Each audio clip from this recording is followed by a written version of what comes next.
ce sujet, je fais maintenant officiellement cette remarque. Frère Branham a accompli son ministère. J'ai accompli mon ministère. Mais voici la chose.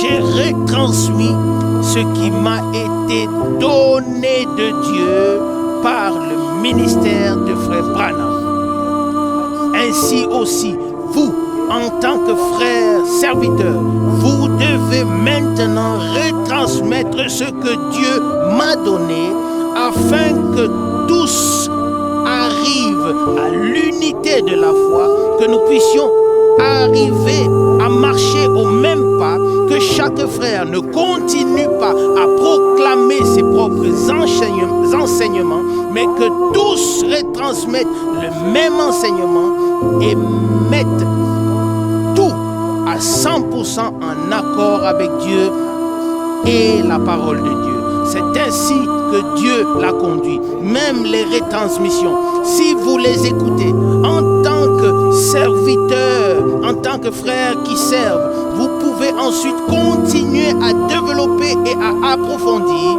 et remercier Dieu de ce qu'il a envoyé, son serviteur et prophète. Et laissez-moi encore dire ceci. De même que le Nouveau Testament a commencé avec cela, lisez-le dans Marc chapitre 1, que Dieu devait envoyer un prophète. Marc chapitre 1, verset 1, le message du salut de Jésus-Christ a le commencement suivant.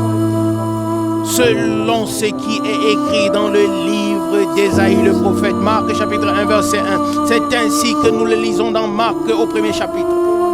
De la même manière, nous pouvons dire maintenant le message divin du salut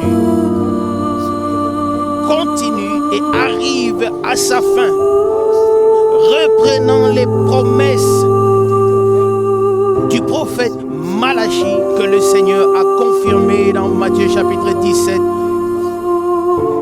Voici, je vous enverrai Élie le prophète, commençant par l'envoi d'un prophète promis et s'achevant par l'envoi d'un prophète promis. Alléluia. Loué